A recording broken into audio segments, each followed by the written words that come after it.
دعا میں یہ کہہ سکتے ہیں کہ یا اللہ نبی الاسلام کے صدقے میرے سارے گناہ معاف کر دے. دعا میں آپ یہ کہیں کہ اے اللہ جو تو اپنے نبی سے محبت کرتا ہے اس محبت کا وسیلہ کہ میرے گناہوں سے درگزر فرما، تو یہ درست ہے، کیونکہ اللہ تعالیٰ کی صفات کا وسیلہ پیش کیا جا سکتا ہے.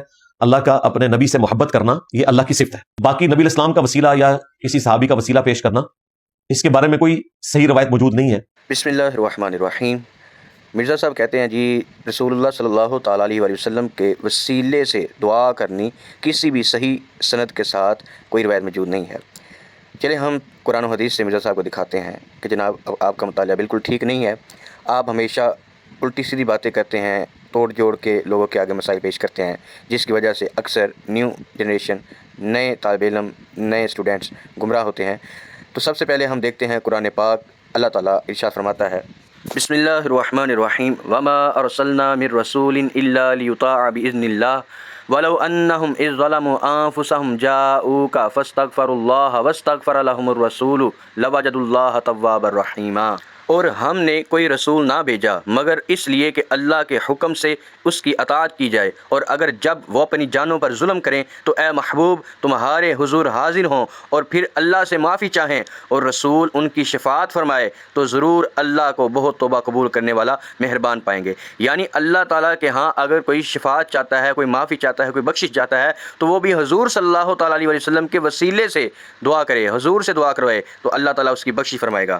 اسی آیت مبارکہ کی تفسیر میں مفسرین لکھتے ہیں بندوں کو حکم ہے کہ ان یعنی نبی اکرم صلی اللہ تعالیٰ علیہ وسلم کی بارگاہ میں حاضر ہو کر توبہ استغفار کریں. اللہ تو ہر جگہ سنتا ہے، اس کا علم، اس کی سمع، سننا، اس کا شہود، اس کا دیکھنا سب جگہ ایک سا ہے، مگر حکم یہی ہے کہ کوئی توبہ چاہے یا کوئی بخشش چاہے تو وہ حضور صلی اللہ تعالیٰ علیہ وسلم کے حضور حاضر ہو جائے. اور یہ حکم قیامت تک ہے، کیونکہ قرآن پاک قیامت تک کے لیے ہے. تو جب قرآن پاک قیامت تک کے لیے ہے تو حضور صلی اللہ تعالیٰ علیہ وسلم کی امت میں سے کوئی بھی اگر گناہ کر بیٹھے، اپنی جان پر ظلم کر بیٹھے تو وہ حضور کی بارگاہ میں حاضر ہو کر اپنی بخشش کی، اپنی مغفرت کی دعا کی درخواست حضور کی بارگاہ میں پیش کرے. حضور اس کے لیے دعا فرمائے، اللہ تعالیٰ اس کی بخشش فرمائے گا. اور یہ حکم قیامت تک کے لیے ہے. آئیے چلیے دیکھتے ہیں دوسری آیت مبارکہ سورہ بقرہ.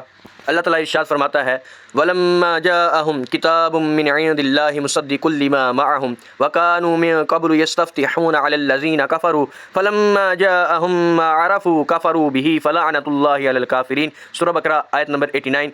اور جب ان کے پاس اللہ کی وہ کتاب قرآن آئی جو ان کے ساتھ والی کتاب یعنی تورات کی تصدیق فرماتی ہے، اور اس سے پہلے وہ اسی نبی کے وسیلے سے کافروں پر فتح مانگتے تھے، تو جب تشریف لایا ان کے پاس وہ جانا پہچانا اس سے منکر ہو بیٹھے تو اللہ کی لعنت ہو منکروں پر.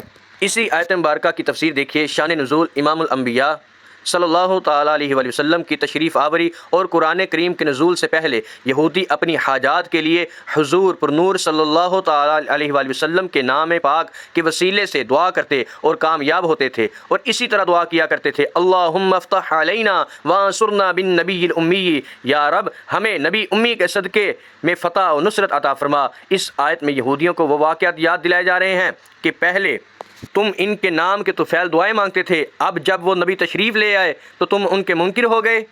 تو قرآن پاک سے پتہ چلا کہ نبی اکرم صلی اللہ تعالیٰ علیہ وآلہ وسلم امام الانبیاء، سید الانبیاء، محبوب کبریا، ان کے وسیلے سے ان کے دنیا میں آنے سے پہلے بھی دعائیں مانگی جاتی تھیں، اور بعد از وصال بھی قرآن پاک کا یہی حکم ہے کہ حضور کے وسیلے سے بخشش مانگی جائے گی قیامت تک کے لیے. تو اب چلتے ہیں حدیث کی طرف. سب سے پہلے دیکھیے المستدرک للحاکم، حضرت عمر فاروق رضی اللہ عنہ سے روایت ہے، فرماتے ہیں کہ رسول اللہ صلی اللہ تعالیٰ علیہ وآلہ وسلم نے ارشاد فرمایا جب حضرت آدم علیہ السلام نے خطا اجتہادی کا ارتکاب کیا تو اللہ تعالیٰ سے عرض کی اے میرے رب میں تجھ سے محمد صلی اللہ تعالیٰ علیہ وآلہ وسلم کے وسیلے سے دعا مانگتا ہوں تو مجھے معاف فرما دے. اللہ تعالیٰ نے فرمایا اے آدم تو نے محمد صلی اللہ تعالیٰ علیہ وسلم کو کیسے پہچانا حالانکہ ان کو تو میں نے ابھی پیدا ہی نہیں کیا. آدم علیہ السلام نے کہا اے میرے رب تو نے جب مجھے اپنے ہاتھ سے تخلیق فرمایا اور میرے اندر اپنی روح پھونکی تو میں نے اپنا سر اٹھایا تو میں نے عرش کے پائے پر لا الہ الا اللہ محمد رسول اللہ لکھا ہوا دیکھا تو میں جان گیا کہ تو نے جس کا نام اپنے نام کے ساتھ ملا کر لکھا ہوا ہے وہ تمام مخلوقات میں تجھے سب سے زیادہ محبوب ہے. اللہ تعالیٰ نے فرمایا اے آدم علیہ السلام تو نے سچ کہا ہے، واقعی ہی وہ مجھے تمام مخلوقات میں سب سے زیادہ محبوب ہے، تو مجھ سے اس کا واسطہ دے کر دعا مانگ، میں نے تجھے معاف کر دیا، اور اگر محمد نہ ہوتے تو میں تجھے بھی پیدا نہ کرتا۔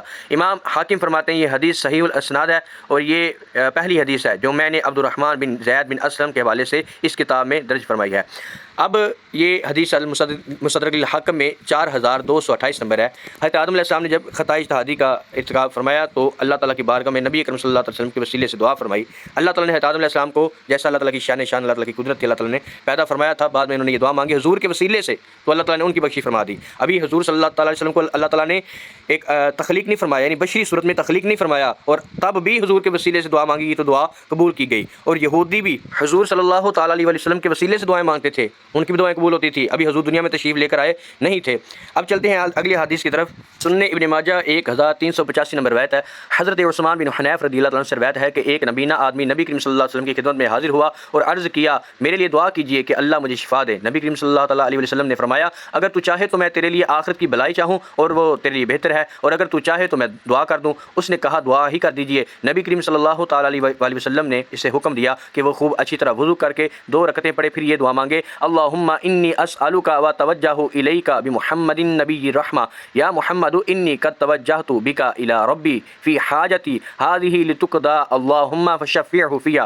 اے اللہ میں تجھ سے سوال کرتا ہوں اور نبی رحمت حضرت محمد صلی اللہ تعالیٰ علیہ وسلم کے ذریعے سے تیری طرف توبہ کرتا ہوں، توجہ کرتا ہوں۔ اے محمد میں آپ کے ذریعے سے اپنی اس حاجت کے سلسلے میں اپنے رب کی طرف توجہ کرتا ہوں تاکہ وہ حاجت پوری ہو جائے۔ اے اللہ نبی صلی اللہ تعالیٰ علیہ وسلم کی شفاعت میرے حق میں قبول فرما۔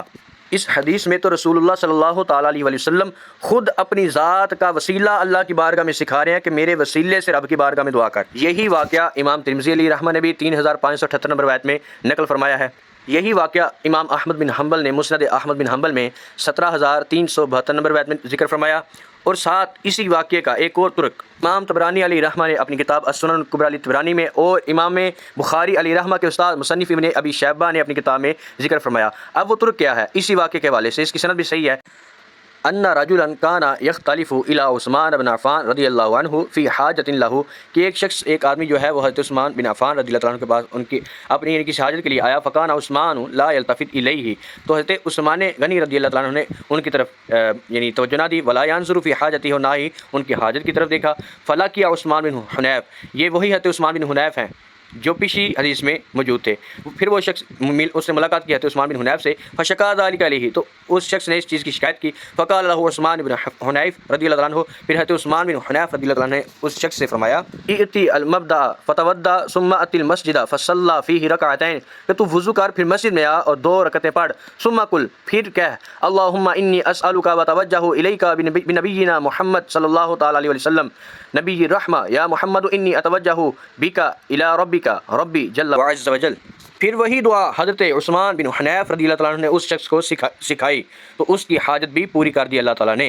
تو قرآن پاک کی آیات اور ان روایات سے یہی عقیدہ ملتا ہے کہ پیارے آقا صلی اللہ تعالیٰ علیہ وسلم کی مبارک ذات کا وسیلہ اللہ تعالیٰ کی بارگاہ میں دینا یہ بالکل مشروع ہے امت کے اندر۔ صحابہ اکرام کا یہ معمول رہا، صحابہ اکرام بھی رسول اللہ صلی اللہ تعالیٰ علیہ وسلم کی مبارک ذات کا وسیلہ دے کر اللہ تعالیٰ سے دعائیں کرتے تھے۔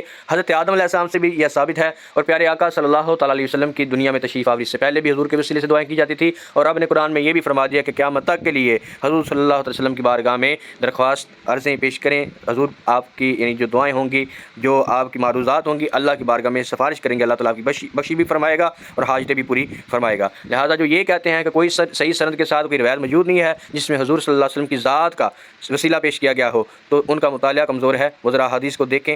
ان کے علاوہ بھی مزید اور احادیث موجود ہیں جن میں نبی اکرم صلی اللہ علیہ وسلم نے دوسرے لوگوں کے وسیلے سے بھی دعائیں فرمائیں، کچھ فقراء مہاجرین کے وسیلے سے بھی دعائیں فرمائیں۔ اللہ تعالیٰ ہمیں ایسے لوگوں سے بچائے جو امت کے اندر نئے اور گمراہانہ عقائد کو پھیلا رہے ہیں اور اللہ تعالیٰ کے پیاروں کی تنقیص کر رہے ہیں۔ اللہ تعالیٰ ہمیں پرانا اور اصلی قدیم مسلمانوں والا عقیدہ رکھنے کی، اپنانے کی توفیق عطا فرمائے۔ وما علینا الا البلاغ المبین۔